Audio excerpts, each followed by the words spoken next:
हम कहते हैं कि दाल में कुछ काला है, मगर ये दाल ही काली है।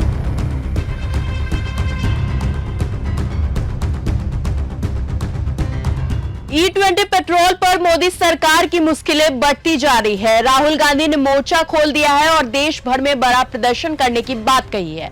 वहीं अरविंद केजरीवाल की पार्टी देश भर में आंदोलन कर रही है और अब सवाल सीधे केंद्रीय मंत्री नितिन गडकरी की कुर्सी पर उठने लगे हैं।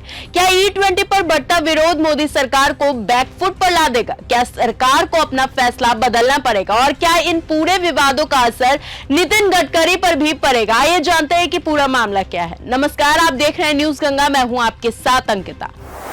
E20 पेट्रोल को लेकर देश भर में सियासी घमासान लगातार बढ़ता जा रहा है। विपक्ष इसे आम जनता और वाहन मालिकों की परेशानी से जोड़ रहा है, जबकि सरकार इसे देश की ऊर्जा सुरक्षा और तेल आयात कम करने की दिशा में बड़ा कदम बता रही है। लेकिन अब मामला सिर्फ बयानबाजी तक सीमित नहीं है। राहुल गांधी ने E20 के खिलाफ देश भर में आवाज उठाने का ऐलान किया है। राहुल गांधी ने E20 को लेकर केंद्र सरकार पर निशाना साधते हुए आरोप लगाया है कि इससे लोगों की स्कूटर, कार और दूसरे वाहन प्रभावित हो रहे हैं और आम आदमी की जेब पर बोझ बढ़ रहा है।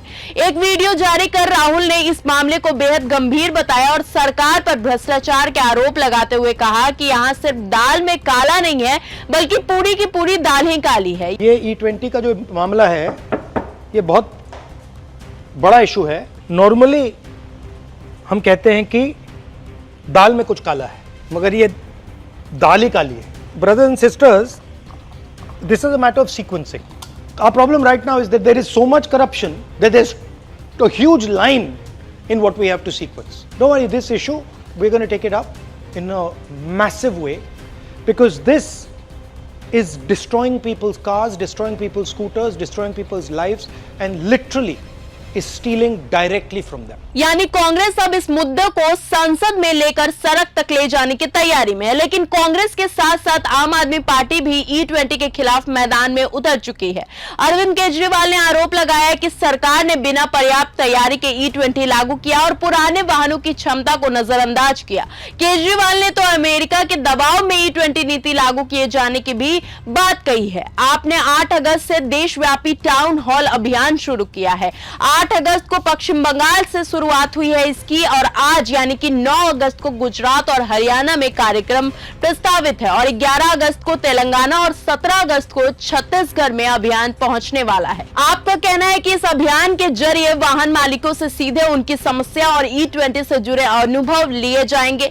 वहीं उत्तर प्रदेश में समाजवादी पार्टी के छात्र संगठन ने भी E20 के खिलाफ प्रदर्शन किया है। लखनऊ के हजरतगंज में प्रदर्शनकारियों ने पोस्टर और बैनर के साथ सरकार के खिलाफ नारेबाजी की, जिसके बाद पुलिस ने कुछ प्रदर्शनकारियों को हिरासत में भी ले लिया। अब सवाल नितिन गडकरी पर उठ रहा है, क्योंकि सड़क परिवहन मंत्री नितिन गडकरी E20 नीति के प्रमुख समर्थकों में रहे हैं। विपक्ष का आरोप है कि E20 से पुराने वाहनों में परेशानी हो रही है और माइलेज पर भी इसका असर देखने को मिल रहा है।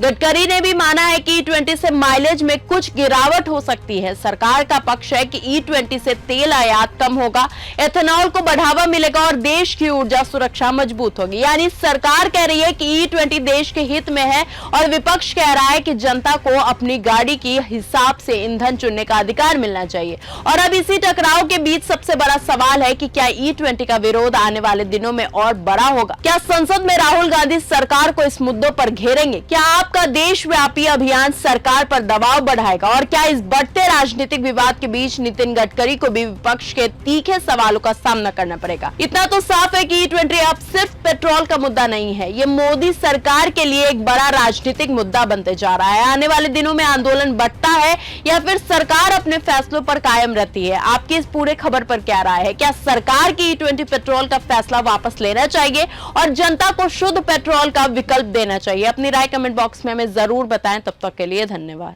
अगर आपको ये हमारा वीडियो पसंद आया हो तो इसे लाइक और शेयर करना बिल्कुल ना भूलें। साथ ही हमारे चैनल न्यूज गंगा को सब्सक्राइब और फॉलो जरूर करें, ताकि देश और दुनिया की हर बड़ी खबर आप तक सबसे पहले पहुंचे।